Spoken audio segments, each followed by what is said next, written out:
Avi in particular was well overdue for a beating. Punch Avi 2024, they can't arrest us all. Incitement to violence. Wow. Avi better stay the f*** away from me or he will be needing a dentist. Yeah, this is the style of characters that support Hamas. That's not even surprising to us. What's surprising? Look at it, and it's not only Arab, it's also your white liberals. Avi Yemeni has been begging for a beating for years. Thanks, bro. These are just... This is your tolerant left and their unholy alliance with self-proclaimed Hamas supporters, terrorists, jihadis that will throw them off the roof as soon as they're done with us. One of Australia's most infamous anti-Israel activists from Gaza, Mohammed Sharab, who is currently behind bars awaiting trial for alleged kidnap and torture, has begun scrubbing the internet of his incriminating posts since October 7. Sharab has certainly been busy in jail, first pleading guilty to assaulting two Australia-born and bred independent journalists he doesn't like, myself and Rukshan Fernando. What do you think? I'm on bail, I'm not going to do anything? What? What do you think? For months, the violent Palestinian immigrant was brazen about his unlawful behaviour, often doing it in front of police, but now seems to be trying to cover his tracks before the big trial. Thankfully, though, a concerted citizen group has been downloading and logging his extremist content since the beginning of the year. Why have they been saving his content? Okay, well, since the 20th of February, which was the night outside the Melbourne Town Hall where my husband, myself and my friend were assaulted and harassed by Mohammed, Anihab al-Zari and another guy called Abdul Rahman, we were trying to demonstrate to the police that these were not peaceful protests. And the streets have not been safe for Jewish people since February, potentially even before that. University campuses as well. These protesters have basically hijacked the streets. Swanston Street's a no-go zone for us. Parliament House is a no-go zone for us. Even the universities have been overtaken by these violent protesters. So we were actually just keeping a dossier to demonstrate to the police why they actually needed to be controlled. Well, good on you, because now we can see that much of it has been scrubbed. Let's watch a couple of the worst clips, in my opinion. I am not calling for peace or ceasefire anymore, and say whatever you want to say about me. I'm not calling for that. No ceasefire, no peace. Because peace, that's their world, the colonizer world. Liberation is our world. Liberation is what we are after. Liberation is what we want. Liberation is not a slogan. Liberation is a demand, and that's our fucking demand. And a big thank you that needs to be paid to the resistance. Long live the resistance, long live fucking Hamas. They give America what it deserves, death. That's what America deserves. That's what American colony deserves. That's what American leaders deserves. Pretty scary stuff, and it's confronting even if you're not Jewish or not a Zionist, if you're an Australian. Absolutely. Why do you think he's scrubbing it now? A couple of reasons. I guess the fact that his solicitor has probably suggested to him that they're going to be looking at him on character grounds when that comes to sentencing, and all this evidence of trying to dismantle the colony, also talking about Australia here, it's obviously going to demonstrate that his character is a problem to us. It's also topical because, you know, we're looking at bringing in 2,992 Gazans. And, you know, if Mohammed Sharab is an example, we really need to be very sceptical about the culture and the violence that we're bringing in here. Australia has approved more visas for Gazans than the rest of the world combined. Do you know how many Gazans the Arab countries have accepted?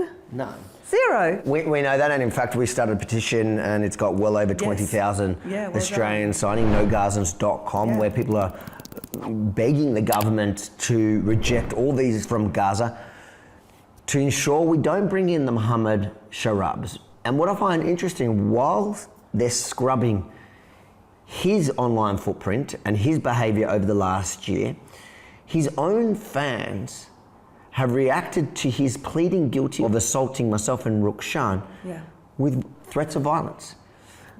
I'll show you a couple here now. It's not even surprising, it's their mode of operation. The threats of violence in response to their hero, and from the comments you can see that they're heroes, Punch Avi 2024, they can't arrest us all. Incitement to violence. Wow. Shame on the magistrate. They're condemning the magistrate for convicting, not even convicting, he got on got a good behaviour bond, somebody that's sitting in jail for alleged very violent crimes.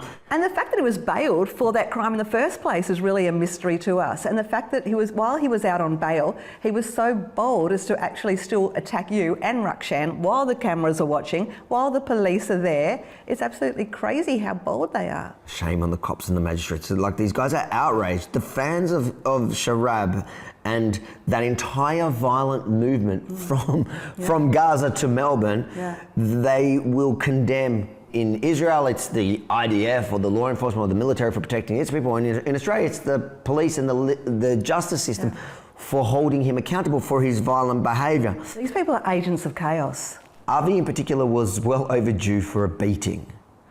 Wow. This is who they are. Yeah. Avi better stay the away from me or he will be needing a dentist. Yeah, this is the style of characters that support Hamas. That's not even surprising to us. What's surprising? Look at it, and it's not only Arab, it's also your white liberals. Avi Yemini has been begging for a beating for years. Thanks, bro. These are just... This is your tolerant left and their unholy alliance with self-proclaimed Hamas supporters, terrorists, jihadis that will throw them off the roof as soon as they're done with us. Mohammed Sharab is a champion for beating those little weasels. So this is not just one person. This is the mentality of this whole thing. So I guess what's the message you want people to take from this? What do you want people to understand from this?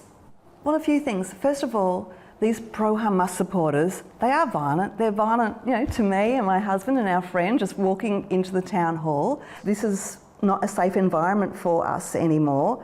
I never ever thought that I would see this in my lifetime. My father actually was a Holocaust survivor, born in 1919 in Poland. 7 of his siblings were all murdered. He and 1 brother managed to survive. Never in a million years did I actually think that I would understand the mentality of people who stood by and allowed a genocide, a real genocide, to actually happen in their lifetime on their land. So here we have people in Australia, really activists just looking for a cause, who are, you know, calling out intifada revolution and from the river to the sea. And we do know that they are violent calls for the eradication of Israel. And I mean, they say so, you know, Mohammed actually says so. If we look at some of these post that he has now deleted, the beginning of the end, you f***ing with the wrong generation, and then emojis of, I don't know, jihadists and fire and swords.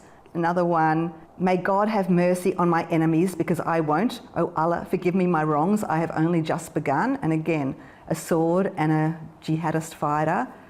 Here he is all decked out in, you know, logos with Hamas. The other interesting thing is, you know, if you look at land forces and all the other protests that have been in Melbourne, they all turn up with keffiyehs and face masks disguising themselves, which I thought was another crime actually. You know, if you look up the Crimes Act, it actually says that if you disguise yourself for the purpose of committing a crime, that's even a more serious crime. Why are the police allowing all of this to happen? And why has it been happening for the last 11 months?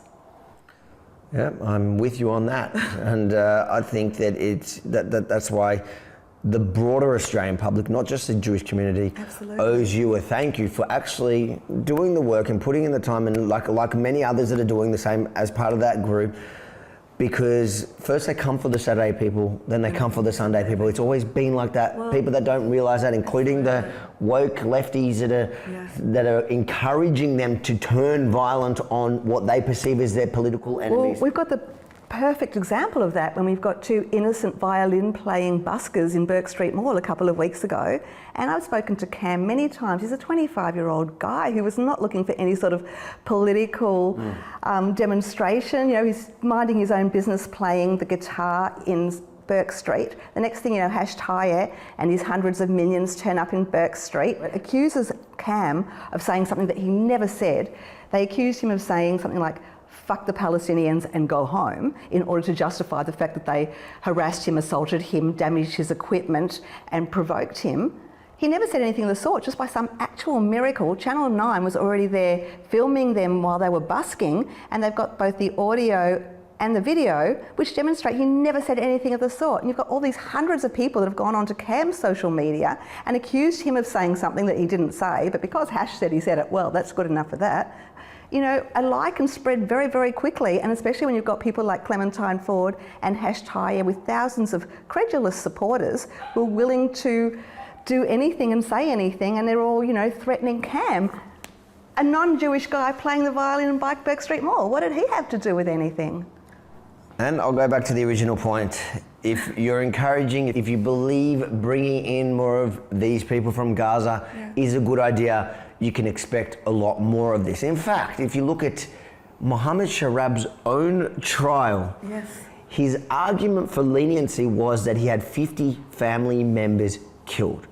Now let's just pretend that he never lies, and let's go with that evidence he gave the court under oath. Statistically, that would mean that at least 25 of his family members are Hamasniks, and we don't have to imagine that. Mohammed Sharab himself has marched Melbourne streets with Hamas patches on him. He's in videos. Voting home Hamas, saying long live Hamas. Long live Hamas. He needs to pay thanks to Hamas. So you're going to bring in people that share the same ideology as ISIS. The Hamas charter spells it all out. Yes, they will first target Avi Yemeni, then they will go for the random busker. And it is important for every Australian to know that it is not the time to be apathetic. You may think this is just about Jews and Arabs or Palestinians or Zionists against the world. It's not, because what this really is about good and evil.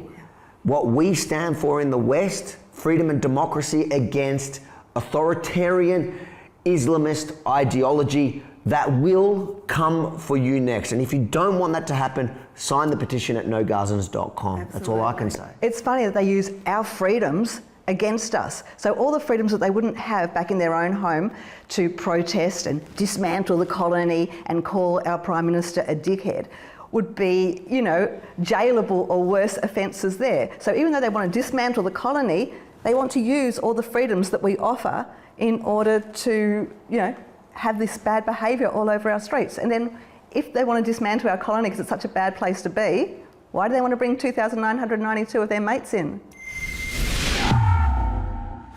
If you think it's important for the world to see what Mohammed Sharab has actually been up to in the last year, even though he's now trying to scrub it, make sure to like, comment, but most importantly, share it far and wide, because you're not going to be able to rely on the mainstream media. They've been pretty much radio silent since October 7th, so it's up to you guys at home.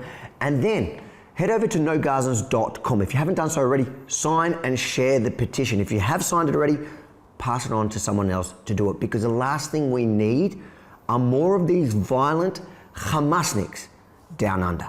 nogazans.com.